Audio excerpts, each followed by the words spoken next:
professeur de lettres en classe préparatoire au lycée Louis-le-Grand, mais il me semble que vous êtes aussi agrégé de mathématiques, vous êtes aussi versé en météorologie, en musique peut-être même, et vous êtes en quelque sorte un polymathe pour venir nous parler d'un autre polymathe, Blaise Pascal, auquel vous avez consacré des travaux de longue haleine et une thèse de doctorat qui trouve, me semble-t-il, son aboutissement dans cet ouvrage que vous venez de faire paraître aux éditions Fayard, qui s'appelle Pascal ou la pensée figurative. Alors, derrière cet ouvrage et son titre énigmatique, il y a votre fréquentation de longue haleine du mode de pensée pascalien, et il me semble que vous avez distingué derrière la diversité des travaux et même des masques, des noms de plumes, des personnels, pourrait-on dire, endossés par Pascal successivement au cours de sa carrière, une même recherche, une même quête dans laquelle il aurait été contrarié par des obstacles, qu'il aurait été contraint de reconfigurer et qui l'aurait amené à changer de mode d'investigation au fil de sa vie et au fur et à mesure d'échecs théoriques, pourrait-on dire. Donc, si j'ai bien compris, mais vous allez nous éclairer sur ce point, l'écriture de Pascal serait une sorte d'écriture de la tentative, une écriture qui cherche son registre, qui cherche sa méthode, et notamment une écriture qui mettrait en évidence les limites de la raison et la nécessité de passer par d'autres figures poétiques. Mais pour commencer, avant d'arriver à ce point de la place de la raison chez Pascal, peut-être pour qu'on comprenne mieux à la fois la richesse parfois déroutante de son œuvre et le fil conducteur que vous voyez à l'œuvre, serait-il possible que vous nous rappeliez quelles sont les principales œuvres de cet auteur, quelles sont leurs caractéristiques, et ce qui vous a amené à penser qu'il s'agit d'une quête unique au cours de laquelle Pascal aurait fait face à différentes impasses successives, l'invitant à changer d'approche. Oui, très bien, merci. Alors, je vais essayer de répondre. Alors, c'est difficile de faire la liste des œuvres de Pascal, parce que Pascal n'est pas un auteur qui a publié ses œuvres. En fait, ses œuvres, la plupart, ont été publiées après sa mort, et la plupart à partir de manuscrits incomplets qu'il n'avait pas terminés. Donc c'est très difficile, en fait. C'est pas un auteur comme on les aime, c'est-à-dire un auteur qui a publié ses livres, qui a écrit sur ce qu'il a revendiqué, qu'il a éventuellement défendu, qui a dit ce qu'il pensait d'eux, etc. Donc là, c'est un écrivain, pas de doute, il a passé sa vie à écrire des tas et des tas de pages, mais il n'en a pas fait des livres. Et il n'en a pas fait des livres, alors après on peut faire une hypothèse d'interprétation, hein, parce que sans doute il n'était pas satisfait de ce qu'il avait fait. Donc c'est ce qui me fait dire, moi, que c'est une écriture heuristique, une écriture de la tentative, comme vous dites. C'est-à-dire que c'est... Vous savez, Montaigne parle d'essayer sa pensée. Bon, il écrivait pour essayer sa pensée, parce qu'en fait, on a sans doute des choses très intéressantes dans notre pensée, mais on peut savoir qu'elles sont intéressantes uniquement à partir du moment où on les a échangées. Et pour les échanger, il faut passer par la parole. Qu'est-ce qu'une pensée sans mots? Alors c'est sûr qu'il y a des tas de moments dans la vie où on pense sans parole. Je sais pas, quand on joue d'un instrument de musique, par exemple, si on commence à se dire les notes qu'on joue, on va pas du tout être dans le rythme et ça n'aura pas du tout d'expressivité. Donc il y a bien sûr de la pensée sans parole, mais encore une fois, c'est pour un certain type de pensée, en particulier la pensée philosophique, bien c'est très difficile de dire qu'on pense, de dire qu'on pense juste si on n'a pas formulé ce qu'on pense. Et Pascal, donc, eh bien, ça a passé sa vie à essayer de formuler ce qu'il pensait, et en fait, quand on écrit, parfois on va plus vite que sa pensée, parfois on est entraîné par ce qu'on écrit, donc il y a comme ça une sorte de mouvement, hein, qui est un mouvement, moi, que j'appelle heuristique. Hein. Heuristique, ça veut dire une écriture à la recherche, quoi, hein, quelque chose on écrit pour se trouver, et puis Pascal se trouve jamais vraiment. Hein, alors après, on peut rentrer dans des précisions, mais alors... Peut-être qu'on pourrait peut-être présenter à notre public simplement les travaux sur l'esprit géométrique, oui, les voilà, de progression. C'est ce que voilà, je voulais d'accord. faire. Hein, donc je voulais, pour vous rassurer, quand même mettre des bases. Alors on peut distinguer 4 ou 5 œuvres majeures qui ont été publiées donc, après la mort de Pascal, par d'autres que lui, par d'autres éditeurs que lui. La première a été intitulée, pas par Pascal, par ses éditeurs, a été intitulée De l'esprit géométrique, et se décompose en deux volumes, de petits volumes. Le premier a été intitulé par les amis de Pascal, Antoine Arnaud, Réflexion sur la géométrie. Et là, c'est une tentative un peu cartésienne pour étendre la pensée mathématique à d'autres sujets que les mathématiques et essayer de mettre au point des procédures de démonstration qui puissent être utilisées dans d'autres domaines que les mathématiques. Ça, c'est vraiment cartésien. Hein, Descartes, dans le discours de la méthode, dit qu'il va penser comme font les mathématiciens, comme les chaînes de raisonnement, avec les chaînes de raisonnement que font les mathématiciens. Bon. Donc ça, c'est la première partie de l'esprit géométrique. Et puis, ça se termine un peu, si j'ose dire, en autre boudin. Enfin, voilà, ça s'éternise, et puis il n'arrive pas au bout, et au bout, il s'interrompt brusquement. Et puis, on a une deuxième partie de l'esprit géométrique qui s'appelle L'art de persuader, et qui est un texte, là aussi, sur la possibilité d'échanger un discours, et un discours qui soit vrai, au sens que tout le monde soit d'accord sur ce discours. Et donc, eh bien, il donne un certain nombre d'indications. En particulier, il faut des axiomes, il faut des définitions, et il faut des propositions. Hein. Donc, c'est encore une fois le modèle mathématique, mais il constate, et là c'est évidemment très important, que les axiomes sont relativement arbitraires. Hein. C'est-à-dire que en fait, tous nos raisonnements, les raisonnements mathématiques, sont fondés sur des données arbitraires. C'est quelque chose sur lequel on reviendra, parce que c'est vraiment toute la question de la raison. Et ça, donc, c'est l'esprit géométrique. Et l'esprit géométrique, alors on ne sait pas exactement quand il l'a écrit. On pense que c'est les années 55-56. Alors, peut-être pour fixer un peu les idées, il y a une date charnière, alors peut-être un peu forcée, hein, après coup, par les critiques, mais qui est néanmoins une date importante, visiblement dans la vie de Pascal, c'est 1654, et en fait c'est le 23 novembre 1654, où il était déjà un catholique fervent, hein, mais il a une sorte d'extase mystique dans une église à Paris, hein, à Saint-Jacques-de-Oupat, et là, il l'a décrite dans un texte qu'on a appelé le Mémorial. Et ce texte, qui est une sorte de poème mystique assez bref, il ne l'a évidemment pas publié. Et il l'a tellement pas publié qu'en fait, il l'avait cousu dans la doublure de son pourpoint. On a retrouvé en fait dans la doublure de son habit à sa mort ce texte qu'il avait écrit. Donc on a appelé le Mémorial. Encore une fois, c'est un titre apocryphe. Et donc autour de 1654. On peut considérer qu'il y a vraiment un changement dans les sujets d'intérêt de Pascal. Avant 1654, ces sujets d'intérêt sont plutôt scientifiques.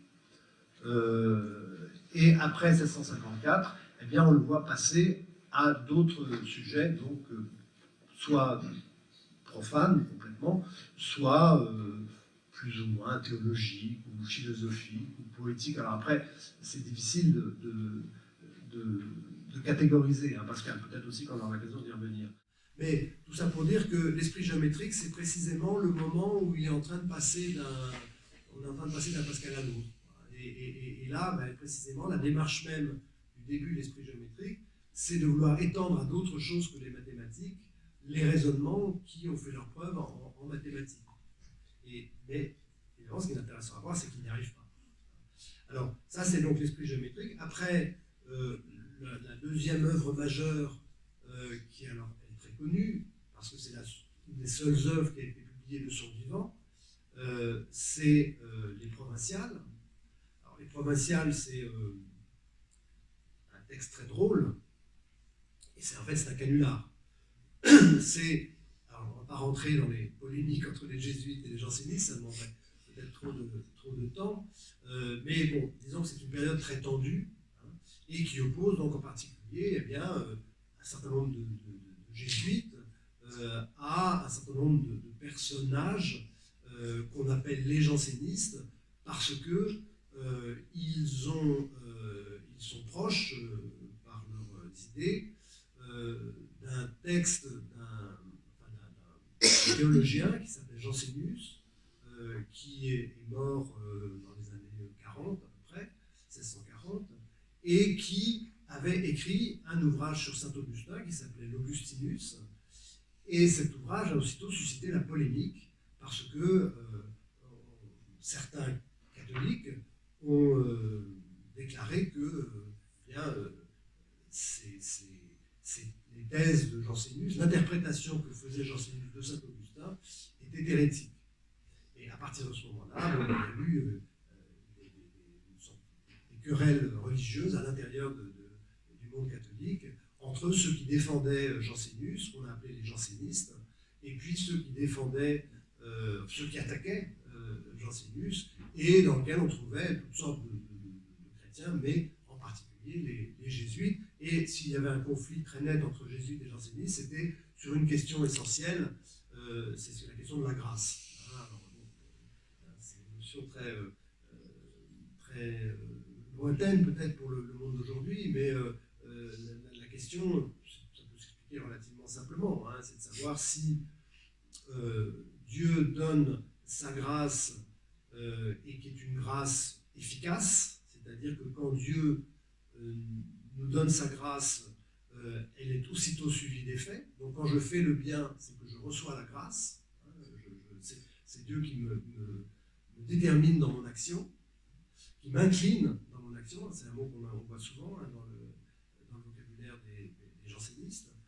Alors que, autrement dit, ça veut dire que le bien, je ne peux pas le faire par moi-même. Hein, alors que les jésuites, eux, sont beaucoup plus volontaristes, beaucoup plus cartésiens d'ailleurs aussi souvent, et bon, ça n'empêche pas certains jansénistes d'être cartésiens, mais donc les jésuites, eux, considèrent que la grâce a été donnée une fois pour toutes, et que c'est à chacun après d'obtenir son salut par son mérite, par ses œuvres. Donc c'est beaucoup plus progressiste, on dirait aujourd'hui. Alors donc la querelle avec les jansénistes se fonde en particulier sur cette interprétation de la grâce, et disais-je,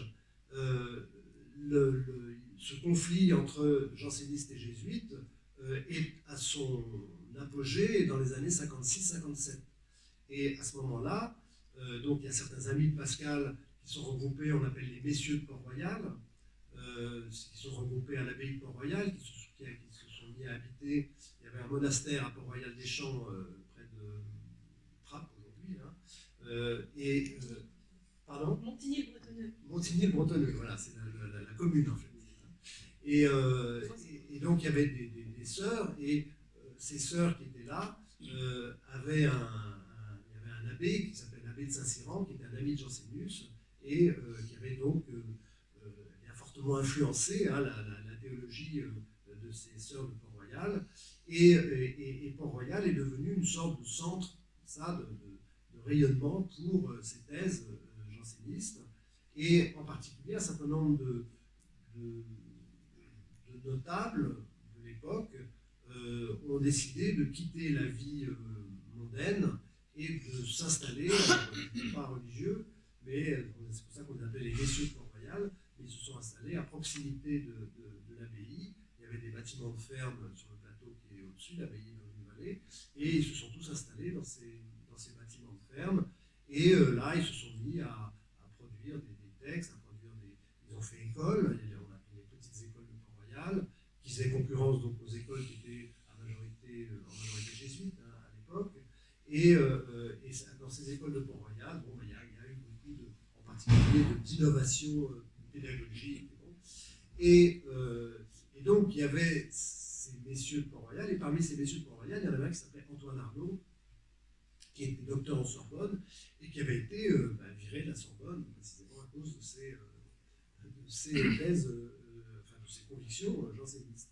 Et à ce moment-là, donc, il s'agissait de faire un coup un peu médiatique pour défendre les jansénistes, et ils se sont tournés vers Pascal en disant, qui était proche, qui les voyait souvent, en disant, vous avez une plume quand même assez vigoureuse, pourquoi est-ce que vous ne feriez pas quelque chose pour nous soutenir? Et puis bon, comme ça, petit à petit, l'idée est venue de faire des lettres, des lettres satiriques, qui ridiculiseraient les jésuites, et en particulier la morale jésuite, et qui défendraient, seraient plutôt en faveur évidemment des gens de Port-Royal et des thèses jansénistes. Et donc Pascal a eu cette idée, alors avec ses amis, alors on ne sait pas trop qui a eu l'idée exactement, mais en tout cas c'est Pascal qui s'est mis au boulot, donc de faire, alors d'imaginer une sorte de, aujourd'hui on dirait un journaliste, quoi, qui est à Paris, et puis il a un ami en province, et cet ami de province, on lui raconte qu'à Paris, on discute de la grave, de choses extraordinaires, qu'il y a des querelles épouvantables, bon, et il voudrait comprendre.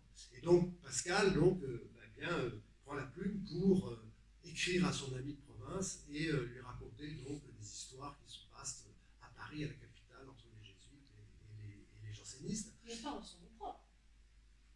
Anonymes. Elles sont publiées anonymement, elles sont non seulement publiées anonymement, mais elles sont imprimées discrètement, secrètement, et on change d'imprimeur toutes les semaines. Parce qu'en fait, c'est un feuilleton, il y en a 17, et on change d'imprimeur toutes les semaines pour ne pas se faire repérer. Et en fait, ils ont jamais été repérés.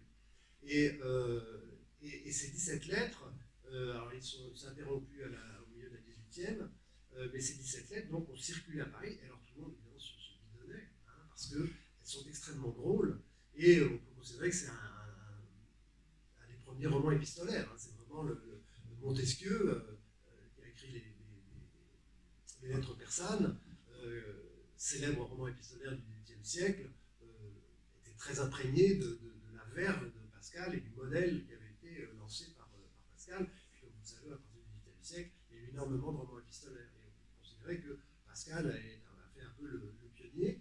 Et surtout, c'est un texte extrêmement drôle qui a ridiculisé profondément les jésuites et qui a peut-être été au-delà de ses ambitions, parce que on pardonne d'être confondu dans l'erreur, mais on ne pardonne pas d'être ridiculisé.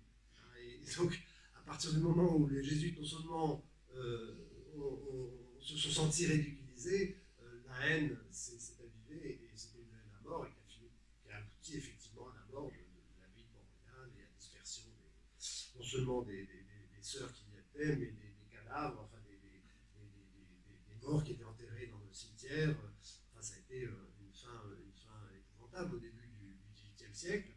Bon, alors je ne dis pas que c'est la faute de Pascal, mais en tout cas, bon, toujours est-il que donc c'est Provincial, donc il y a la deuxième grande œuvre de Pascal. Elle n'a pas été éditée par Pascal, comme vous l'avez bien dit, elle était anonyme, mais elle a été éditée à la demande d'un de ses amis. Alors j'ai parlé d'Antoine Arnaud, mais l'alter ego d'Antoine Arnaud, c'est Pierre Nicole.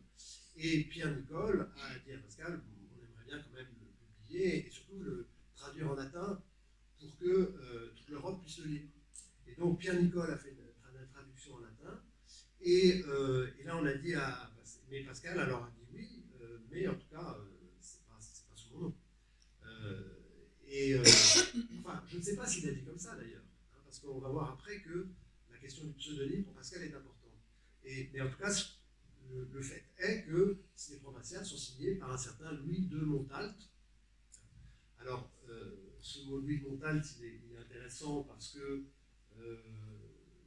il renvoie peut-être à Pascal par le Montalt, le mont haut, qui est Clermont-Ferrand, le Puy-de-Dôme, au-dessus de Clermont-Ferrand, d'où était natif Pascal, et qui a été le théâtre d'une célèbre expérience dans le début des années 50, je n'ai plus la date exactement en tête, je devrais pourtant, et par laquelle il a prouvé l'existence du vide.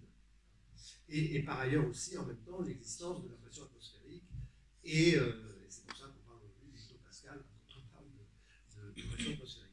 Mais ça, c'était donc, encore une fois, c'est le Pascal d'avant, et avant 1654, et avec des publications qui sont de petits opuscules, qui ne sont pas édités officiellement et qui circulent entre scientifiques et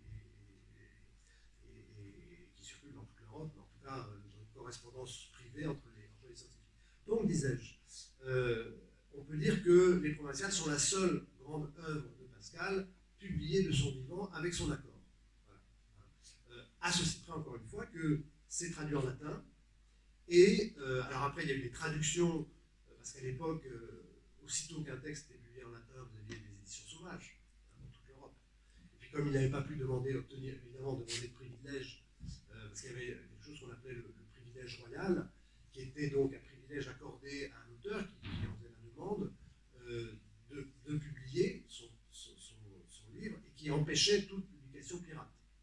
Si vous n'avez pas obtenu un privilège pour une publication, eh bien, vous n'étiez pas à l'abri d'éditions pirates, et en plus d'éditions pirates qui sont faites un peu dans des conditions bâclées, et bon, il y a par exemple des exemplaires des provinciales qui sont très très loin du texte de Pascal. Donc ça, c'est la deuxième grande œuvre qui, elle, a été publiée, encore une fois, elle n'a pas été publiée par Pascal en tant qu'auteur. Hein, elle a été publiée sous pseudonyme, et dans une version latine d'abord, donc ce n'est pas exactement son texte.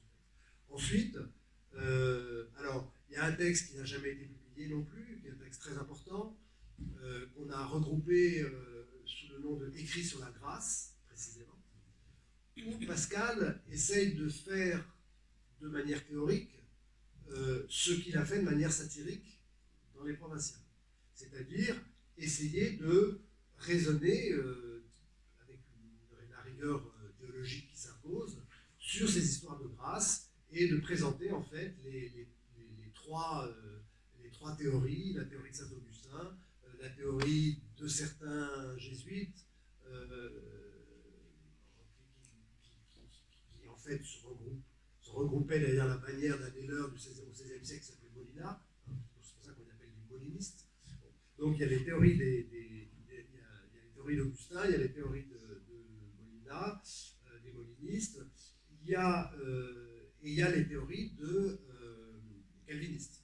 Donc il présente les trois théories, mais ce qui est remarquable dans ces écrits, qui ont été publiés que très très récemment, en fait, il y a quelques dizaines d'années par Jean Ménard, c'est que on voit que Pascal essaye trois types d'écriture, hein, pour dire la même chose, hein, c'est-à-dire pour essayer encore une fois de tirer le clair entre ces histoires de grâce efficace et de grâce alors j'ai pas dit le mot, mais pour les jésuites on appelait le mot de grâce suffisante, c'est-à-dire que la grâce reçue par la mort du Christ suffit à chacun pour obtenir son salut à partir du moment où il fait les bonnes œuvres. Alors, je suis désolée, je vais devoir vous presser un tout petit peu. Oui, allez-y. Mais j'ai hâte que vous nous parliez de son ouvrage que nous connaissons en tant que public, alors que ce n'est pas vraiment un ouvrage. Voilà, alors mais j'y arriverai. Oui, alors c'est parfait. Voilà, hein. Bon, donc il y a ces écrits sur la grâce, c'est simplement ce qu'il faut retenir, c'est que c'est un texte imposant, et c'est un texte où il y a une forme épistolaire, mais sérieuse, pas comme dans les provinciales. Il y a une forme, une sorte de discours, comme si c'était un discours en chair, et puis il y a une forme plus de traité, et qui simplement se borne à présenter les trois théories les unes à côté des autres. Alors ensuite, bien sûr, ce que vous attendez tous, c'est l'ouvrage que nous connaissons tous, c'est les pensées. Alors les pensées, c'est un chantier. C'est un chantier qu'il a entrepris dans les années 56, donc à la fin de 56-57, à la fin de la campagne des provinciales, et qui, alors il faut aussi, il y a aussi un événement important religieux dans la vie de Pascal en 56, c'est le miracle de la Sainte-Épine. Le miracle de la Sainte-Épine, c'est quoi? C'est encore Port-Royal, c'est une nièce filleule de Pascal en fait, Marguerite, qui a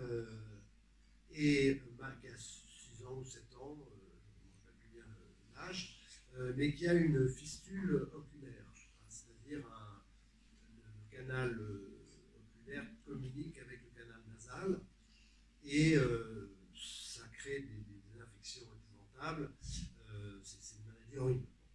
Et pour essayer, pour les médecins considèrent qu'ils n'ont pas les moyens de la soigner, et pour la guérir, ils trouvent que passait par là une relique de la Sainte Épine, la couronne d'épine du Christ, et qu'on lui impose la Sainte Épine, et le lendemain, la fistule avait complètement disparu. Alors, on pense qu'on en veut. En tout cas, il y a eu des médecins qui ont été convoqués pour constater la guérison subite. Et à partir de ce moment-là, eh bien, oui, il y a eu un miracle à Port-Royal. Évidemment, les jansénistes ne se sont pas fait faute d'utiliser ce miracle pour montrer que Dieu était plutôt avec leurs adversaires. Et donc, ça a donné envie à Pascal, je suis dans votre sujet, je ne sors pas du sujet, ça a donné envie à Pascal d'écrire quelque chose sur les miracles, au fond, et sur au fond, sur le caractère éventuellement probant que pouvait avoir un miracle pour convaincre, pour persuader d'une croyance. Et on voit que, alors on a ces morceaux sur les miracles, et on voit très vite qu'il se convainc en fait que les miracles ne convainquent que les convaincus. Ça ne sert à rien d'essayer d'utiliser un miracle pour convaincre quelqu'un qui va de toute façon dire que non, c'est peut-être un agent extérieur, c'est peut-être une guérison spontanée, enfin bref, on peut trouver quantité de manières de critiquer un miracle. Donc, et alors ce cheminement qu'il fait en écrivant, toujours pareil, il essaye sa pensée en écrivant, eh bien, ça lui donne envie de poursuivre. Et là, donc, à partir de ses écrits sur les miracles, il y a quantité de morceaux d'écriture qui constituent un énorme chantier qui occupe Pascal pendant. Alors les spécialistes sont divisés parce qu'il était par ailleurs très malade. Il avait une maladie dont on ne sait pas trop si c'était une maladie digestive ou une maladie cérébrale. Et on pense en fait qu'il y avait une sorte d'interaction entre les deux. Certains disent qu'il avait un angiome cérébral, ce qui fait beaucoup souffrir. Et donc, on n'est pas tout à fait sûr de la durée d'écriture du chantier. Certains disent qu'il s'était arrêté à partir de 1660 parce qu'il était trop malade. En fait, il est mort en 1662 et il est fort possible qu'il ait continué à écrire jusqu'en 1662. Mais toujours est-il, ça fait 5 ans d'écriture comme ça. Et en 1662, il est mort.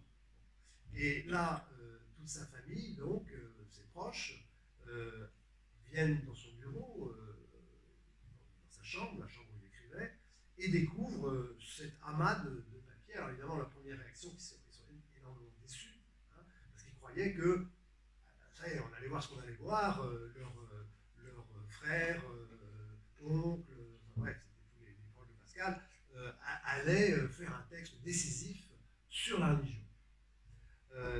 Et en fait, grosse déception, double déception. D'abord, il y a beaucoup de morceaux qui ne parlent pas du tout de la religion.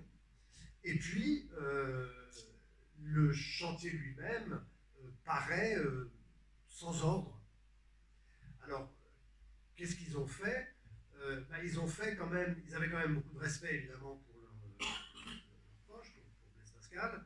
Et ce qu'ils ont fait, c'est qu'ils ont demandé aussitôt à des copistes. Vous savez, à l'époque, il y avait des ateliers de copie qui correspondent à nos ateliers de photocopie aujourd'hui, c'est-à-dire des professionnels qui étaient habitués à déchiffrer des écritures et à faire ce qu'on appelle des copies figurées, c'est-à-dire que non seulement ils copiaient le texte, mais ils lui donnaient le même aspect, la même mise en page, au fond, comme des photocopies, quoi. Ils essayaient de reproduire la mise en page du texte original.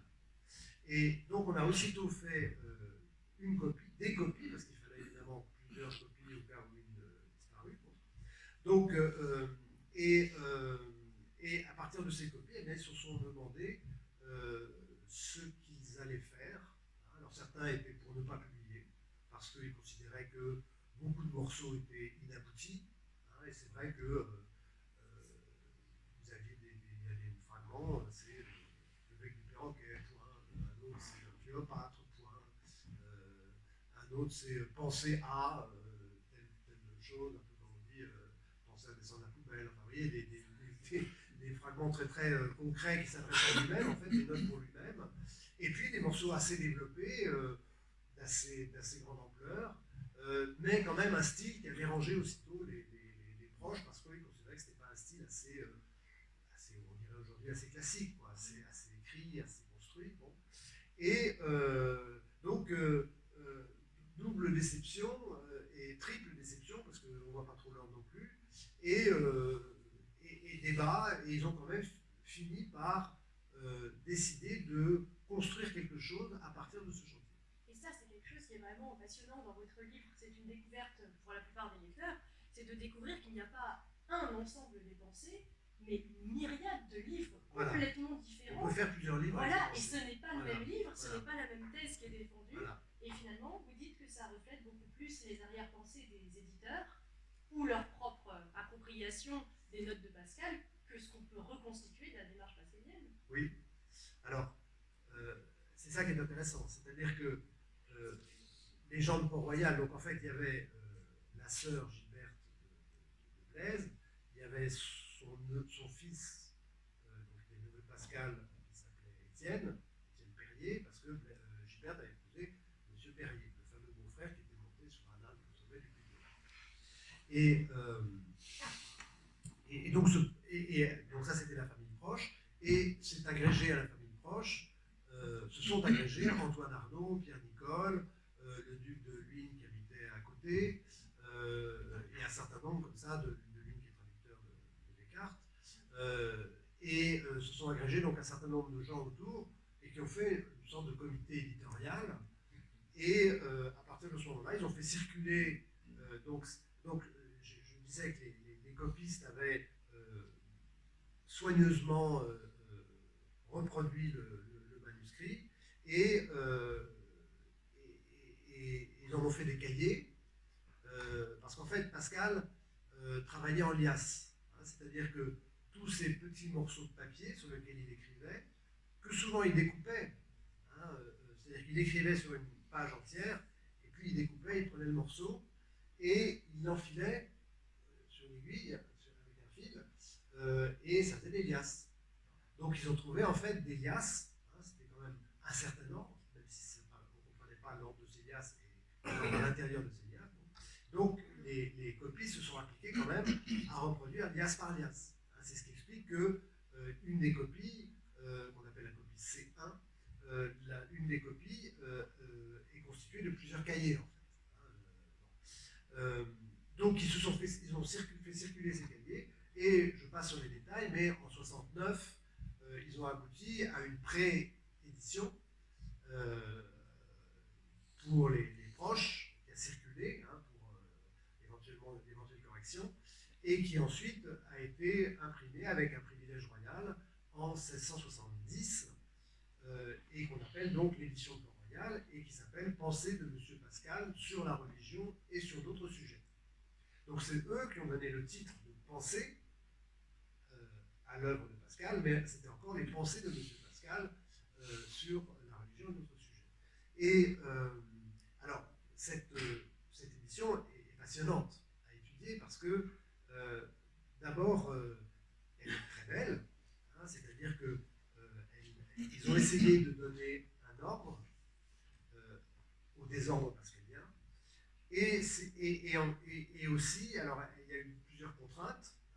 Il y avait sans doute une contrainte stylistique, c'est-à-dire que quand Pascal écrivait de manière trop relâchée, il le corrigeait. Donc c'est une édition en style classique.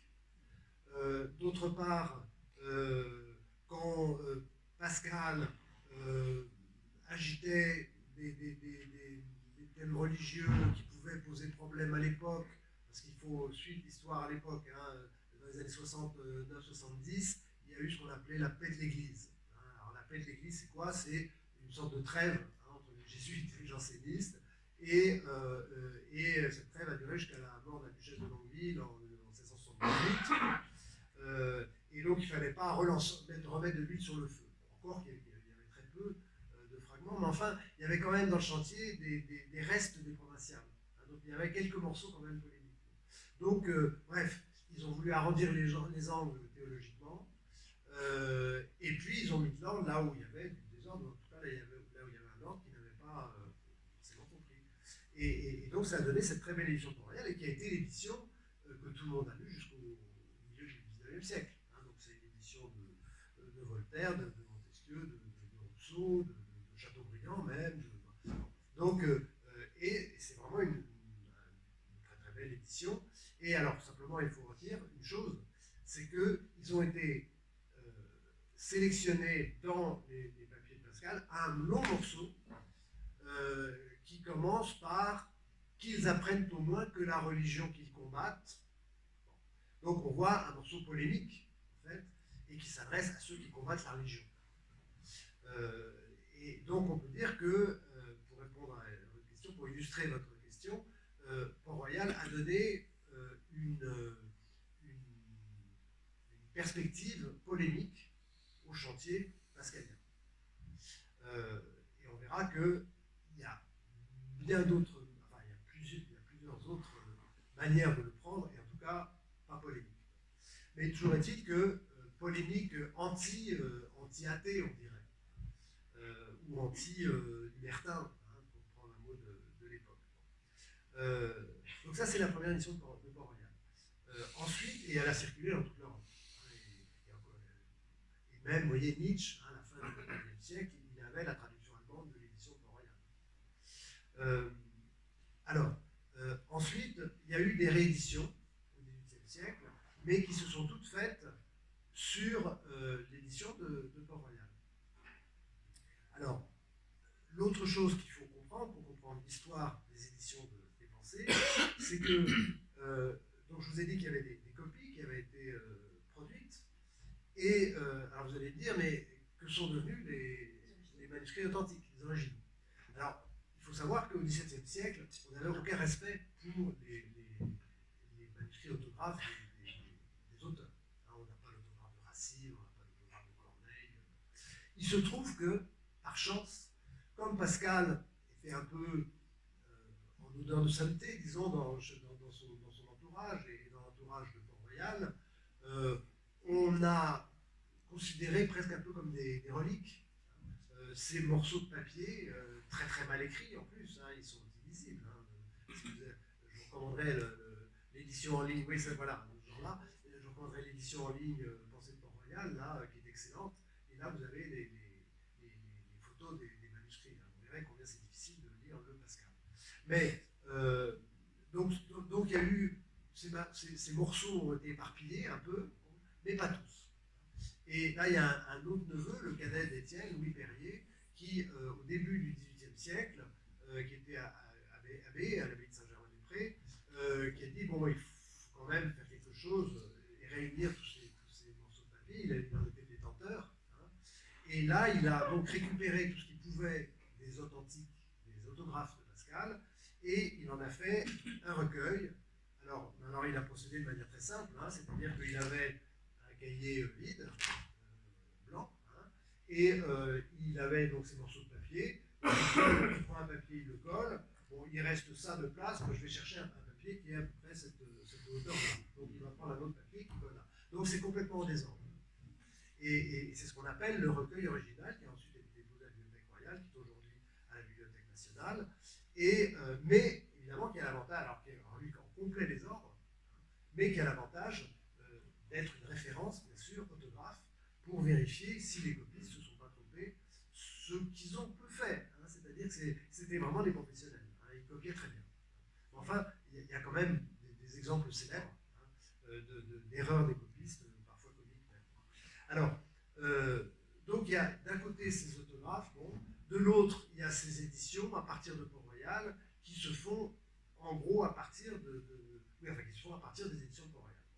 Et puis, je passe un peu, donc il y en a eu plusieurs, et puis arrive au XIXe siècle un personnage archi important dans l'histoire. Oui, et qui passe un mauvais quart d'heure dans votre Qui livre. passe un mauvais quart d'heure dans mon livre, mais bon, par ailleurs, il a beaucoup apporté aux éditions pascaliennes. Donc, non, je suis quand même. J'essaie quand même de lui rendre hommage, hein, parce que c'est Victor Cousin. Oui, ça permet à votre propos de montrer en quoi une dénomination que l'on donne souvent de Pascal, à savoir celle d'apologiste, que l'on retrouve Voilà. d'ailleurs dans le hors-série qui est paru sur Pascal encore il y a peu, que je vous recommande d'ailleurs. Il y a beaucoup d'articles de spécialistes de renom, mais ils disent tous l'apologiste pour désigner Pascal et l'apologie de la religion chrétienne pour désigner les pensées. Absolument. Alors, c'est un faux. Oui, c'est un faux. Alors, c'est un double faux. C'est-à-dire que, comme je vous l'ai dit, le titre qu'on donnait, un titre très prudent et très neutre, Pensée de M. Pascal. Le titre qu'a donné Port-Royal n'était pas apologie. Il n'y a pas le mot apologie à aucun endroit, dans aucun texte de Pascal. Tout simplement parce que l'apologie de la religion chrétienne, ça ne faisait pas vraiment sens au XVIIe siècle. Elle n'avait pas besoin d'être l'objet d'apologie. On faisait l'apologie de quelqu'un, hein, mais dans un monde où en gros tout le monde était plus ou moins chrétien, le christianisme n'était pas attaqué en tant que tel, donc il n'y avait pas lieu de faire des apologies, et il n'y a aucune apologie de la religion qui s'intitule comme ça au XVIIe siècle. Mais alors donc, Victor Cousin, parce que c'est lui l'inventeur de ce titre d'apologie, Victor Cousin, donc, alors c'est un personnage que vous en avez entendu parler, il a sa rue à Paris, et sans doute dans d'autres, je ne sais pas s'il a sa rue à Bordeaux, mais voilà. Alors c'est un personnage très important parce que il a été professeur à la Sorbonne, directeur de l'école normale supérieure, ministre de Louis-Philippe, ministre de l'instruction publique de Louis-Philippe, académicien. Et bon, alors Victor Cousin, c'était qui? C'était un philosophe qui a laissé le terme, qui est aujourd'hui mal employé sans doute, mais le terme d'éclectisme, hein, parce que sa théorie, enfin il a fait un système, son système philosophique, c'était l'éclectisme. Alors l'éclectisme, c'est quoi? Eh bien, c'est l'idée qu'il y a 4 écoles philosophiques, et puis ça fait une sorte de cycle qui historiquement se reproduit. Alors, il y a les sensualistes, alors après les sensualistes, il y a les dogmatiques, après les dogmatiques, il y a les sceptiques, et après les sceptiques, il y a les mystiques. Et puis ça fait comme ça, c'est-à-dire que quand chaque système va au bout de son erreur, eh bien, il produit la réaction inverse. Alors, mais en fait, ça c'est sa théorie, mais concrètement, il n'était pas éclectique. Lui, il était cartésien. Il était cartésien dogmatique. Il considérait qu'en fait, il aurait fallu s'arrêter à Descartes. Il arrive même à montrer que Platon était cartésien. Donc, il aurait fallu s'arrêter à Descartes, parce qu'après, précisément, le dogmatisme produit le scepticisme, et on était dans des temps sceptiques à l'époque de Cousin, disait-il. Hein. Bon. Donc, c'est sa caractéristique philosophique. Il était par ailleurs franc-maçon, très rationaliste, spiritualiste, enfin bon, c'est toute cette école de pensée. Et donc, Victor Cousin fait un rapport à l'Académie française, dont il était membre en 1832, pour dénoncer en fait les conditions dans lesquelles on lisait Pascal, disant, ben voilà, bon, Victor Cousin avait été étudié chez Hegel, hein, en Allemagne, donc il connaissait bien l'université allemande, et à l'époque en Allemagne, c'était le début de ce qu'on appelait la philologie. La philologie, c'est l'étude des textes à partir de leurs originaux. Donc retour aux sources. Et donc il avait rapporté cette idée d'Allemagne et il l'applique à Pascal en disant ben voilà, c'est scandaleux parce que tout ce qu'on lit de Pascal, c'est pas du Pascal. C'est du Port-Royal, mais c'est pas du Pascal. Donc, comme on a le recueil original des pensées, à la Bibliothèque royale, eh bien, il faudrait qu'il y eût des éditions, enfin, qui reviennent aux textes originaux de Pascal, de manière à lui donner la vérité par rapport à toutes ces transformations qu'a opéré Port-Royal sur son texte. Alors, donc là-dessus, il faut lui rendre hommage. Vous voyez, je suis beau joueur. Là-dessus, là-dessus, il faut lui rendre hommage, parce qu'effectivement, c'est grâce à Victor Cousin qu'on a de bonnes éditions de Pascal. Là, il n'y a pas de doute là-dessus. Mais s'il en fait un apologiste Mais voilà. mystique et sceptique à la fois, alors justement, ce qui dérange, ça peut venir corroborer l'interprétation que vous en faites, c'est-à-dire que c'est Cousin qui stigmatise en quelque sorte le fait que Pascal n'est pas assez rationaliste. Voilà, exactement. C'est-à-dire que le paradoxe, en fait, c'est qu'on pourrait dire que le souci de revenir à Pascal, c'est pour glorifier Pascal. Eh bien non, c'est le contraire. C'est-à-dire que si on réédite Pascal tel qu'il est vraiment, on va voir enfin l'horrible personnage philosophique qu'il était, c'est-à-dire qu'il était sceptique. Et le scepticisme, c'est abominable, c'est atroce, hein, c'est des mots qu'emploie Cousin, hein, donc je n'exagère pas. C'est des mots, c'est effroyable. Hein. Donc on va montrer enfin que Pascal est un sceptique. Et alors un sceptique, alors après Cousin, bon, c'est l'époque romantique, alors il imagine que Pascal, alors il est parti d'une anecdote de la vie de Pascal, il aurait eu un accident de carrosse au pont de Neuilly, il aurait failli basculer dans la Seine, et là, il aurait eu une telle terreur qu'il s'est réfugié dans les bras de la religion fanatiquement. Hein. Donc, paradoxalement, il est à la fois sceptique, mais fanatique religieusement. Bon, ça, c'est le Pascal de Victor Cousin. Et Victor Cousin, donc, eh bien, alors, le terme avait déjà été employé ici ou là, mais vous voyez, dans un sens relatif, c'est-à-dire que Chateaubriand disait, voilà, Pascal a fait une bonne apologie. Bon, Chateaubriand qui a écrit Génie du christianisme, hein, qui est justement, et un de ces textes qui essaye de défendre le christianisme au XIXe siècle, parce que c'est précisément le moment où on commence vraiment à l'attaquer. Hein. Donc, et donc Pascal, Chateaubriand avait dit le mot apologie, mais Joseph de Maistre aussi a parlé d'un grand apologiste. Mais c'est Victor Cousin qui vraiment donne cette appellation et surtout caractérise le projet de Pascal, à savoir de faire l'apologie de la religion chrétienne.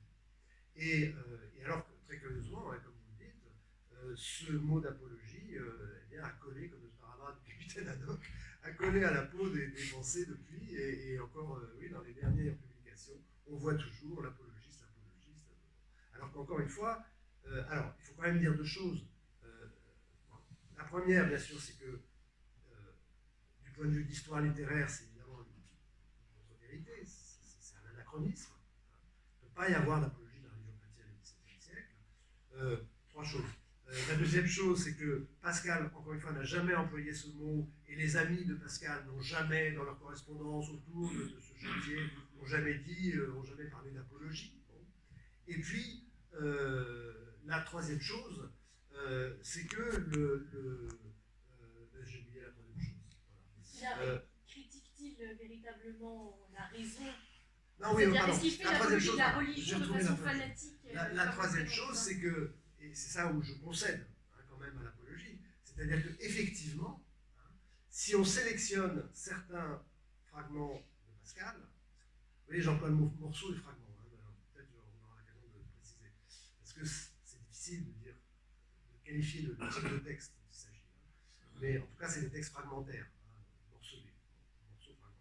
Mais donc, effectivement, il y a certains textes, parmi les plus célèbres, pour cause, puisqu'ils ont été mis en évidence par Port-Royal, donc il y a certains textes parmi les plus célèbres qui ont un caractère effectivement apologétique, on le dirait aujourd'hui, c'est-à-dire qui semblent, bon, je vous ai cité le qu'ils apprennent au moins, hein, donc on pourrait dire aujourd'hui que l'édition Port-Royal était une édition apologétique. Bon, parce qu'effectivement, on voit bien que là, Pascal s'attaque à ceux qui refusent la religion. Mais donc, il faut concéder qu'il est possible de faire des éditions apologétiques. Mais comme vous dites, et encore une fois, l'édition de Port-Royal en est la première preuve, mais comme vous dites, il y a d'autres éditions possibles. Alors, juste peut-être qu'on pourrait justement dire quelle autre édition est possible, mais pour ça, il suffit de suivre l'histoire littéraire, parce qu'en fait, l'histoire littéraire, l'histoire des éditions nous renseigne, après Victor Cousin, donc après les préconisations de Victor Cousin, qui n'a pas lui-même édité, hein. Il ne s'est pas risqué à éditer les pensées. Il y a deux éditeurs, coup sur coup, qui éditent Pascal. Donc le premier, premier s'appelle Ernest Faugère. C'est un fonctionnaire des ministères des Affaires étrangères, catholique, et qui publie donc les pensées de Pascal. Alors, il publie les pensées de Pascal, c'est un gros ouvrage, et dans lequel il y a l'esprit géométrique, dans lequel il y a plein de textes que je vous ai déjà cités. Mais le deuxième tome s'appelle Apologie de la religion chrétienne, et donc c'est des pensées qui viennent de l'apologie de la religion chrétienne. Alors, évidemment, on peut s'interroger, puisque, alors que Victor Cousin utilise ce terme d'apologie pour discréditer l'œuvre de Pascal et pour discréditer Pascal, tout en concédant qu'il est un grand écrivain. Mais pour Victor Cousin, la véritable religion, encore une fois je le cite là, la véritable religion, c'est la philosophie. Donc, le christianisme est tout juste bon un peu à moraliser le peuple, bon, mais le christianisme n'a aucune valeur philosophique. Donc parler d'apologie chez Victor Cousin, c'est déprécier évidemment le travail de Pascal.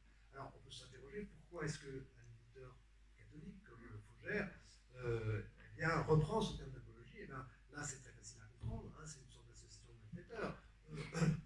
On est très content, quand on est catholique au milieu du XIXe siècle, d'avoir un défenseur de la foi qui est un grand scientifique qu'on ne peut pas soupçonner l'obscurantisme. Hein, et comme au milieu du XIXe siècle, on accuse le catholicisme d'être obscurantiste, quel meilleur champion que Pascal, grand scientifique, incontestable, pour défendre évidemment la foi.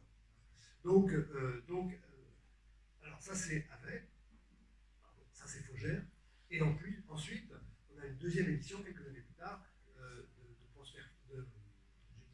Prosper Faugère et Ernest Havet.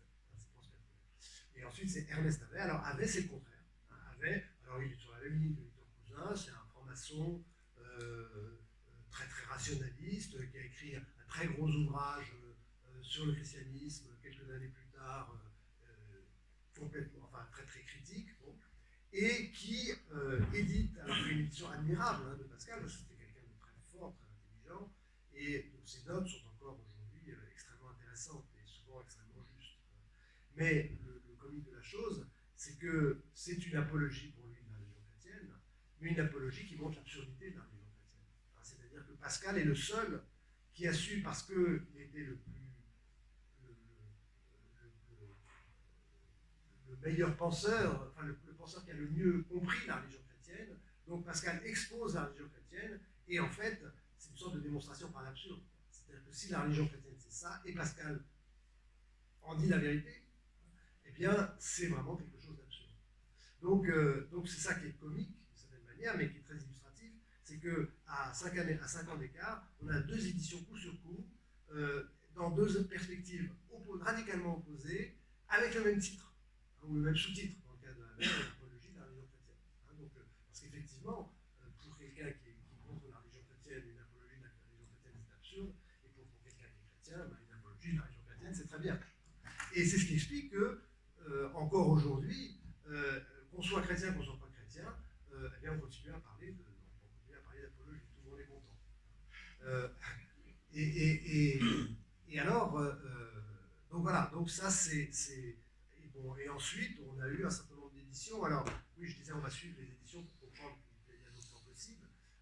Alors rapidement, hein, il y a une édition qui a eu beaucoup d'importance pour les philosophes, c'est l'édition Brunswick. Brunswick, c'était un philosophe chrétien d'ailleurs de la Sorbonne, professeur de philosophie, et qui a édité au début du XXe siècle son édition des pensées. Alors comme il ne comprenait rien à l'ordre de Pascal, et puis c'était un philosophe qui avait l'esprit bien construit, il s'est dit, en fait, je vais faire une édition thématique. Hein, donc vous avez misère de l'homme, vous avez vanité, etc. Donc je vais faire des chapitres. Et alors son édition est très bien faite, et là aussi, c'est l'édition qui a servi à tous les philosophes du XXe siècle, français. Et pas français, parce que ça a été traduit. Donc Sartre, Merleau-Ponty, enfin tous les grands philosophes Alain, enfin tous les grands philosophes du XXe siècle ont lu Pascal dans Brunswick. Bon, ça c'est un ordre possible, hein, qui ne correspond pas à l'ordre voulu par Pascal, très certainement, mais c'est aussi un ordre possible, un ordre thématique. Mais si vous deviez en proposer un. Alors, c'est pas moi, c'est après, vous avez, après Brunswick, au milieu du XXe siècle, vous avez un monsieur qui s'appelle Louis Lafuma, et qui relie dans la préface de l'édition de Port-Royal, Étienne Perrier, donc le neveu de Pascal, avait écrit, avait décrit ce qu'ils avaient trouvé. Hein, et Lafuma était frappé par une phrase d'Étienne Perrier qui est « Nous avons fait copier dans l'ordre dans lequel nous les avons trouvés ». Et logiquement, Lafuma s'est dit puisque c'est copié dans l'ordre dans lequel on l'a trouvé, c'est que les copies respectent l'ordre. Donc, si les copies respectent l'ordre, et si on édite les pensées dans l'ordre des copies, eh bien, on aura l'ordre qui était celui voulu par Pascal. Et donc, Lafuma est le premier à avoir édité les pensées à partir des copies faites sur le chantier, sachant encore une fois que ces copies étaient des copies de professionnels et montrent par bien des aspects qu'elles étaient faites extrêmement rigoureusement. Et donc, à partir de Lafuma, toutes les éditions, enfin la plupart, ont été faites à partir des copies. Alors il faut en dire un mot, il y a deux copies en fait, C1, C2, qui ont ceci de commun que les 27 premières liasses sont titrées, il y a un titre pour chacune, misère, grandeur, soumission, alors soumission et usage de la raison, mais soumission c'est ce qu'il y a sur la table. Donc ils sont titrés, donc c'est comme des chapitres titrés, hein, et ça c'est 27 liasses. Et elles sont dans un ordre qui est le même dans les deux copies, et qui est en fait référencé par une table des matières qui présente les titres comme une table des matières. Donc on a de bonnes raisons de penser qu'on est vraiment là dans un ordre voulu par Pascal. Alors après ces 27 liasses, c'est là où les deux copies, ces deux diffèrent. Il y a des dossiers qui sont sans titre, des liasses, des dossiers ou liasses qui sont sans titre, parce que une liasse c'est aussi un dossier, parce que quand vous avez des papiers cousus par un fil, là, vous pouvez insérer d'autres papiers à l'intérieur. Hein, donc on a trouvé ce cas-là hein, dans les papiers de Pascal. Donc vous avez un certain nombre d'autres, alors je ne sais plus combien, parce que ça dépend des copies après, mais de dossiers. Donc on peut appeler les dossiers mis à part, hein, si on se dit qu'au fond, les 27 premières liasses titrées, ordonnées, sont voulues par Pascal, on peut considérer que le reste a été mis à part.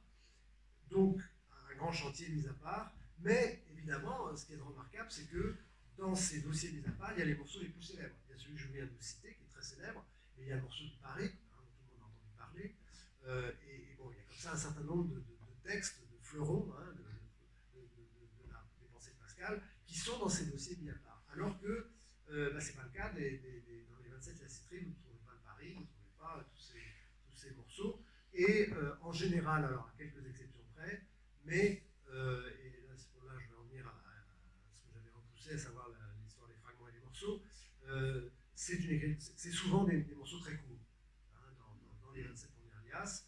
Alors ça s'explique, ça pose un problème au littéraire, hein, c'est-à-dire, au fond, qu'est-ce que voulait écrire Pascal? Est-ce qu'il voulait écrire des textes brefs, qui aient valeur vous voyez, comme les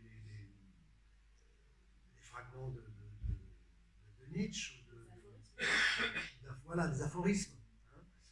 Donc, est-ce qu'il voulait écrire sous forme aphoristique, sous forme fragment, mais parce que le mot fragment, il est ambigu, parce que parfois, les fragments du tibia d'une momie, bon, c'est un morceau qui a été par accident récupéré. Bon, là, c'est pas ça, c'est pas par accident. On voit bien que Pascal a délibérément écrit des fragments, hein, c'est-à-dire des textes très courts qui, en général, dans un style en général assez percutant. Hein, donc, effectivement, on peut parler d'aphorisme. Et on le voit parce qu'on a un autographe, on a en fait, parmi tous les autographes, il y en a qui sont très très mal écrits et il y en a qui sont mieux écrits. Et les orthographes mieux écrits, les spécialistes de l'écriture de Pascal disent qu'en fait, c'est parce que Pascal les a recopiés au propre. Donc or, ces textes-là, souvent, c'est des textes bien calibrés qui ont ensuite été collés sur une même feuille. Et donc Pascal, c'était comme ça une sorte de recueil sous forme de pages d'aphorismes. Donc il y a beaucoup de ces fragments hein, dans les liasses titrées, alors que, bon, il y en a aussi beaucoup dans les liasses, dans les dossiers mis à part. Enfin, c'est quand même la dominante hein, dans les 27 classiques. Donc, pour conclure sur ce point, alors, et pour conclure sur ce point, pardon, pour préciser le vocabulaire, donc moi je parle de fragments quand c'est court, et je parle de morceaux quand c'est long.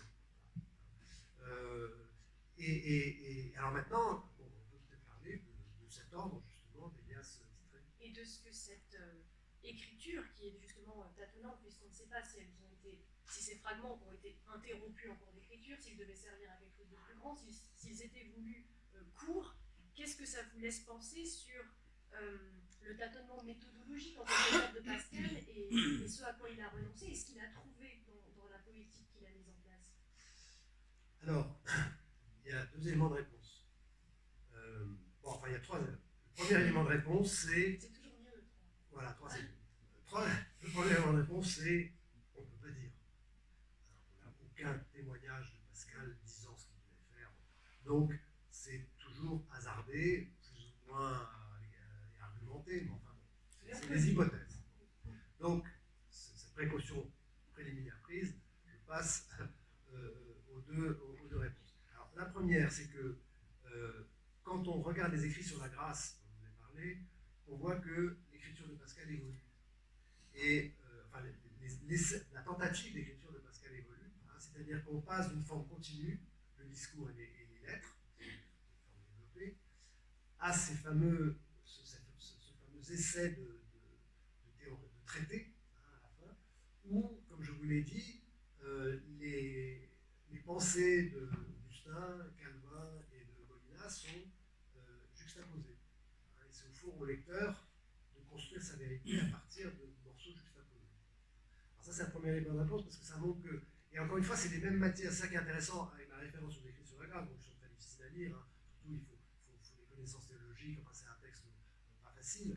Mais formellement, hein, c'est passionnant parce qu'on voit Pascal prendre exactement le même sujet hein, et choisir trois formes différentes pour le traiter et finir par l'abandonner aussi. Donc, pas satisfait, pas satisfait, pas satisfait. Et alors, l'autre chose qui est intéressante avec les écrits sur la grâce, c'est que les écrits sur la grâce sont saturés de références théologiques, justement. Vous avez une quantité invraisemblable de références au Père de l'Église, très peu à la Bible, en fait. On appelle donc l'écriture, donc la Bible, mais très peu à l'écriture, et beaucoup, donc, qui sont des commentaires de l'écriture, des commentaires de commentaires, des commentaires de commentaires, donc, disons que c'est un texte théologique. Alors maintenant, quand on passe aux pensées, alors, la première chose pour répondre, c'est que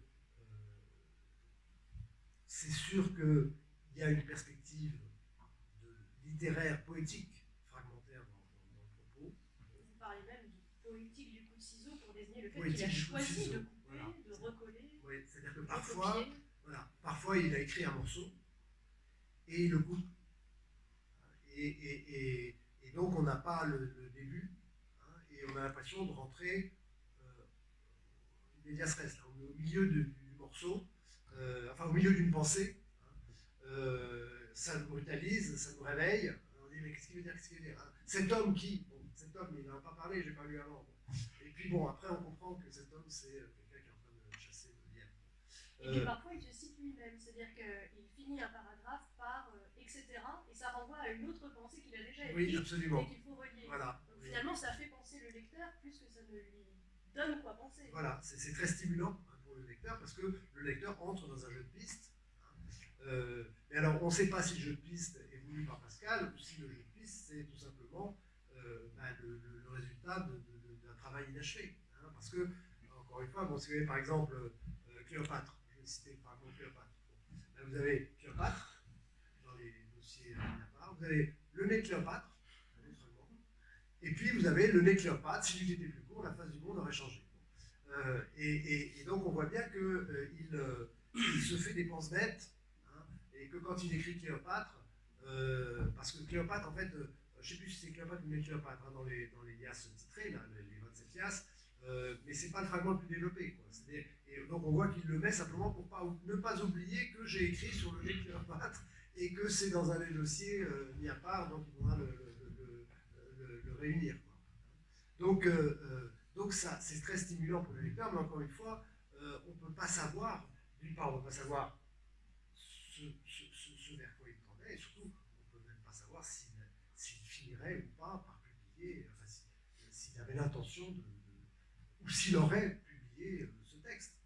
Et sinon, il est possible ou probable que ce texte aurait suivi le même destin que tous ceux que je vous ai cités, à savoir que, à un moment, il le laisse de côté, parce que ça ne le satisfait pas. Donc il faut que nous nous satisfaisions de ce caractère indécis, mais ça lui donne une valeur poétique exceptionnelle, hein, parce que effectivement, on est en train de chercher sa vérité entre les fragments. On fait des enquêtes comme sur le nez de Cléopâtre pour essayer de comprendre d'où ça vient. Et donc c'est vraiment la caractéristique du chantier tel que nous l'avons. Mais alors, ce qu'il faut dire aussi, ensuite, c'est maintenant rentrer un petit peu dans cet ordre des 27 liasses, parce que c'est là où ça devient passionnant, et ça va répondre à la question sur la raison.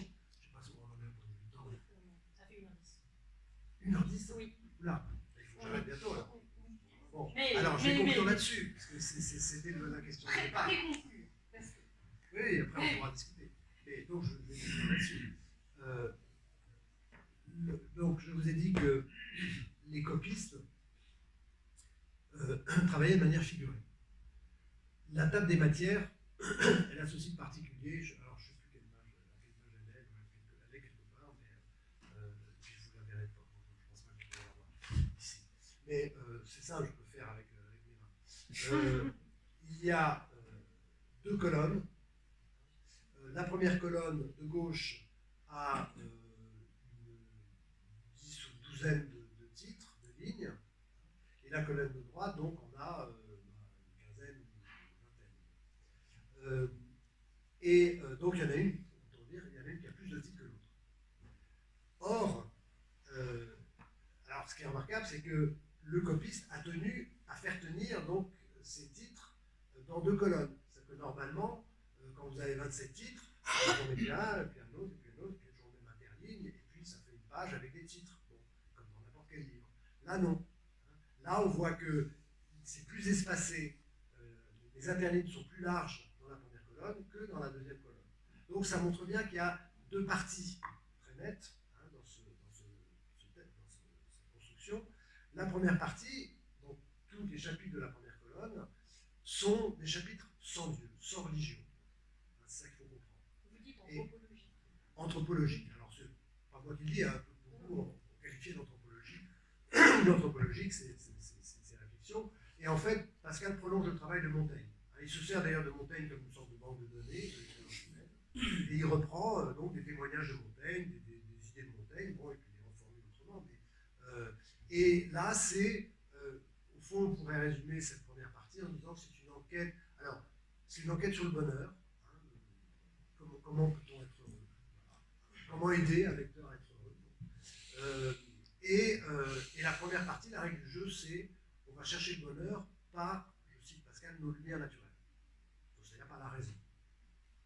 Et donc Pascal fait une sorte d'inventaire anthropologique, sociologique, historique, enfin voilà. Alors à la Pascal, c'est pas du Montaigne, c'est pas du discours suivi, mais ça revient à peu près au même. Donc une sorte de somme de l'expérience humaine, mais découpée dans des perspectives, par des chapitres différents, qui donnent une perspective différente sur la même expérience humaine. C'est-à-dire qu'on parle toujours de l'expérience humaine, mais tantôt on peut la regarder comme quelque chose de misérable, tantôt on peut la regarder comme quelque chose de comique, tantôt on peut la regarder comme quelque chose de grand. Et c'est à ça qu'il aboutit, c'est-à-dire à cette idée que l'homme est un être de contradiction. peut faire je sais pas, quelque chose de magnifique le lundi et puis se comporter de manière minable le mardi. Bon. Ça c'est l'homme. Et alors, bon, cette enquête par les raisons, par les lumières naturelles, elle va donc chercher, par exemple, si les philosophes peuvent nous aider dans ce chemin sur le bonheur. Et puis là, Pascal, alors je vais caricaturer, mais Pascal, c'est Pascal qui caricature. Il dit voilà, en gros, il y a deux types de philosophie. Il y a les sceptiques, qu'il appelle les pyrrhoniens, et puis il y a les dogmatiques. En fait, c'est les stoïciens. Je pense qu'on mettrait sans peine plutôt Descartes de ce côté-là que du côté évidemment des sceptiques, encore qu'il y a un certain scepticisme chez Descartes. Et donc, voilà, les sceptiques nous disent que l'homme n'est pas capable de trouver la vérité, l'homme est misérable. Bon. Les dogmatiques nous disent que l'homme, par sa volonté, peut s'élever, et que l'homme est grand. Et en fait, il n'y a pas de philosophie qui nous dise que l'homme est à la fois grand et misérable. Bon. Et alors, si ce n'est pas la philosophie qui nous renseigne, dans quel autre type de texte on va trouver une juste description de l'homme, à la fois grand et misérable? Et là, et c'est la deuxième partie, eh bien, c'est l'écriture. Parce que je me permets juste une toute petite incise pour citer, surtout à destination de nos jeunes auditeurs pour le bac, quelque chose que j'ai trouvé vraiment très intéressant dans votre livre, c'est la distinction. Vous venez de dire l'homme est un être de contradiction, mais si on en croit vraiment Pascal, l'homme est un être de contrariété. De contrariété. C'est-à-dire que tous les contraires sont dans la nature, voilà. Mais le problème étant que les philosophes tendent à vouloir avoir des discours qui ne se contredisent pas. On sait très bien qu'on ne fait pas grand 1, oui, grand 2, non, parce que ça s'auto-contredit et donc ça s'annule, alors que dans la réalité, on trouve des réalités contraires. Donc il faut essayer de passer d'un discours qui rend justice aux contrariétés, aux choses contraires, mais qui ne s'auto-contredisent pas.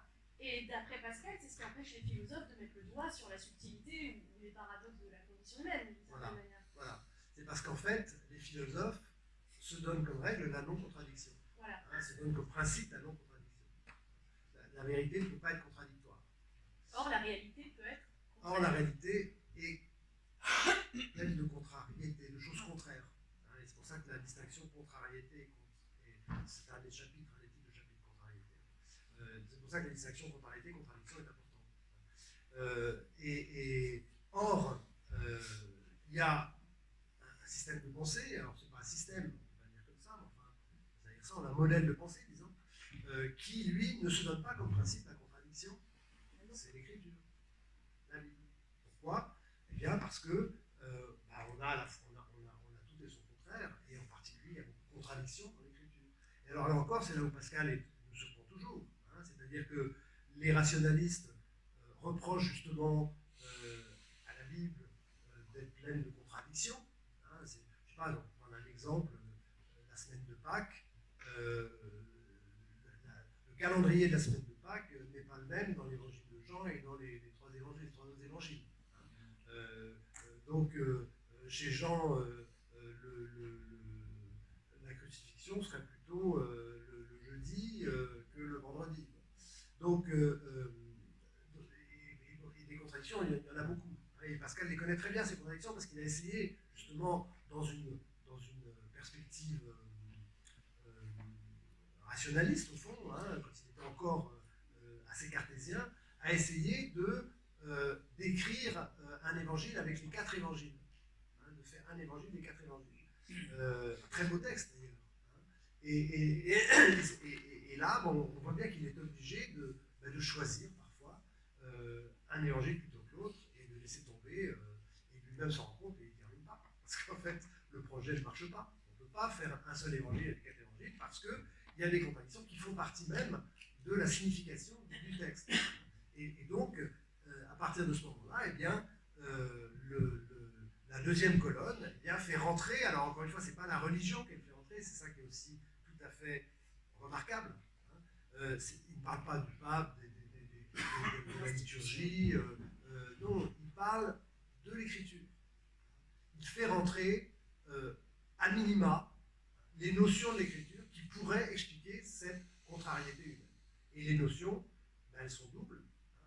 La misère, c'est Adam, et la grandeur, c'est Jésus. Et là, c'est la figure fondamentale que décrit par Paul, saint Paul, dans et qui caractérise l'humanité, hein, à savoir, eh bien, dans tout être humain, il y a à la fois Adam et le Christ. Et donc voilà, je ne voudrais pas étaler pour prendre trop de temps, mais pour répondre vraiment de manière très synthétique à la question de départ, c'est ça, c'est-à-dire que la raison n'est pas, et il n'y a pas que Pascal qui le dit, hein, Kant le dit aussi, et les philosophes, beaucoup de philosophes le disent aussi, la raison ne peut pas nous permettre de nous rendre heureux, hein, c'est pas le bon outil. Hein. Et simplement ce que fait Pascal, c'est montrer que c'est précisément parce qu'il ne sait pas gérer les contradictions. Et pour arriver à progresser sur le chemin du bonheur, eh bien, il faut gérer les contradictions. Et là, Pascal, bon, parce qu'il est chrétien et parce qu'il a une certaine, il est très paulinien, hein, il a très bien lu Saint Paul, il revient d'Augustin à Paul, parce que Augustin, il déborde un peu, bon, et là, il voit bien qu'il y a cette pensée de la contrariété qui est au cœur même de l'écriture de Saint Paul, et à partir de ce moment-là, eh bien, on rentre dans la deuxième colonne et on explore ce que Pascal appelle les figuratifs, hein, et la figuration, mais là, ça m'aurait trop de temps. Là, après, c'est bon, c'est le titre du livre, hein, enfin, disons que c'est une introduction, voilà. J'aurais une petite dernière question Oui. pour peut-être résumer ce que vous avez dit et conclure. Finalement, ce qui met en échec la raison, selon Pascal, c'est son attachement à un certain nombre de principes que nous chérissons par ailleurs en Bien sûr, philosophie. ils sont très utiles. Le principe de non-contradiction, le principe de causalité, le principe d'identité et une certaine chronologie linéaire du temps pour développer sa pensée. Pascal, apparemment, se rend compte que ces principes ne sont pas suffisants pour épuiser la richesse du réel et surtout nous dire comment nous orienter dedans et trouver du bonheur ou du sens, trouver une vérité qui ne soit pas une vérité de l'esprit mais une vérité du cœur, si on reprend un peu ces ordres. Et vous dites que pour cela, après avoir été mis en échec en science, mis en échec dans la tentative de rationaliser la religion ou la croyance ou ce genre de choses, il développe une politique des contraires et surtout, il y a quelque chose que vous n'avez pas vraiment dit mais que vous montrez très bien dans votre livre, il développe une écriture qui se rit des contrariétés humaines et qui présente une grande part d'humour, une grande part de satire ou même de sarcasme peut-être à certains moments. Et donc ma question finalement ce serait la suivante, il n'est pas rationaliste, il n'est pas attaché à une vision disons scientifique de la raison, même s'il a été un grand scientifique par ailleurs, pour comprendre la condition humaine. Et en même temps, il y a quelque chose comme de l'ironie, de la distance, de l'humour et une aspiration poétique à se réaliser comme individu, fût-ce sous le regard de Dieu. Et donc, question peut-être, je ne sais pas si vous arriverez à le faire brièvement, mais à la fin de votre livre, j'ai eu envie de me poser cette question. Pascal est-il moderne? Oula. On a tendance à avoir le projet cartésiano-galiléen de rationaliser le réel, rationaliser l'existence. Oui, enfin, pourtant, Pascal nous paraît moderne alors qu'il n'est pas dans ce schéma. Pascal est hyper moderne au sens que il a compris la structure de la pensée scientifique moderne. Enfin, il a compris, il n'a pas compris, ce serait idiot de dire ça, il a anticipé. C'est-à-dire, il a compris que les sciences se fondent sur la contradiction, précisément. C'est-à-dire que pour passer d'un modèle d'explication du monde à un autre modèle d'explication du monde, il faut qu'il y ait une contradiction. La réfutation. Il faut qu'il y ait une expérience qui réfute. Et donc on parle de la mécanique de Newton, à la mécanique relativiste, à la mécanique quantique. Donc, et ça, alors je n'ai pas eu le temps de l'évoquer, d'en parler, mais c'est dans c'est une page de Pascal, c'est une page. La préface au traité du vide. Non, c'est la présentation de son traité sur les coniques. Où là, tout d'un coup, c'est la structure qu'on va retrouver dans ce que je vous ai décrit des pensées. C'est-à-dire qu'il part d'un problème simple, on représente le monde par la géométrie euclidienne, les parallèles, les perpendiculaires, les points. Et le problème de cette géométrie, c'est qu'elle est parallèle, justement. Et les parallèles, ça empêche de faire beaucoup de choses, en particulier ça empêche de tracer des figures. Parce qu'on ne peut pas aller à l'infini. Et Pascal se dit, mais qu'est-ce que je pourrais faire à cette géométrie pour qu'il n'y ait plus d'infini, et pour que je puisse tracer toutes les figures. Pour lui, la géométrie, c'est l'art de tracer les figures. Et là, il a une idée de génie, c'est de rajouter, de faire venir les points à l'infini. En fait, c'est un peu compliqué philosophiquement, mais il ramène l'infini au fini. Hein. Donc il crée un espace un tout petit peu plus grand que l'espace que nous connaissons, l'espace euclidien, hein, en rajoutant ces points d'infini. Et là, dans ce nouvel espace, tout devient parfait au sens que tous les problèmes que posait l'infini et les parallèles ne se posent plus, et, puisque tout est à distance finie. Et ensuite, ce mécanisme de pensée qui consiste à, quand on ne sait pas résoudre un problème, on imagine un espace un peu plus grand dans lequel le problème va se résoudre, c'est précisément tout le progrès scientifique depuis l'époque de Pascal. Il a découvert des mondes imaginaires, enfin en mathématiques bien sûr, hein, mais aussi dans les sciences et dans les autres sciences. Et alors ce qui est remarquable, c'est que c'est exactement la construction des 27 chapitres. C'est-à-dire qu'il y a un problème qu'on n'arrive pas à résoudre avec la raison. Donc on va faire une entorse à la raison, on va mettre Jean et le Christ, mais à partir de là, tout va fonctionner. Et je crois, alors il y a deux dernières choses que je voudrais dire très rapidement. La première, c'est qu'il ne faudrait pas penser que Pascal rejette la raison, hein, parce que ce que je vous décris là, ça reste toujours très rationnel, cette histoire d'extension de l'espace, hein, et de rajouter quelque chose qui, pour la raison, n'est pas acceptable, mais qui permet à la raison de continuer à fonctionner. Hein. Donc Pascal ne rejette pas du tout la raison. Hein, et donc c'est simplement un principe auquel on fait dérogation pour une opération, hein, mais ensuite tout le reste continue à fonctionner rationnellement. Donc ça c'est la première chose. Et la deuxième chose, eh bien, c'est que il réfute une opposition qui est une opposition d'école qu'on entend partout, hein, et souvent qu'on lui attribue, c'est opposer la raison à l'imagination.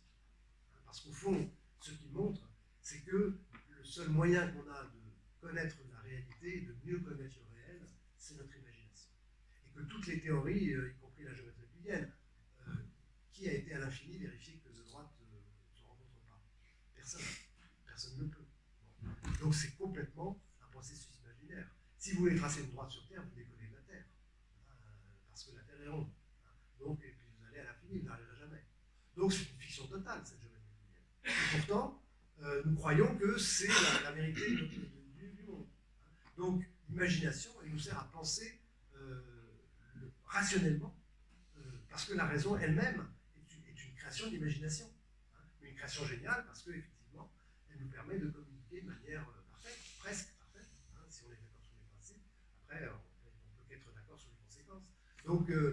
Donc c'est ça, je crois que ce qu'il faut, enfin, une des choses essentielles, moi en tout cas, que m'apprend Pascal, et qui pour moi est évidemment très moderne, parce que c'est parfois ce qu'on oublie, hein, c'est que l'imagination, elle n'est pas du tout opposable à la raison, au contraire. Hein, et elle est là pour la développer et pour l'aider à se utile, au fond, et nous rend peut-être plus heureux qu'elle nous rend actuellement, en tout cas.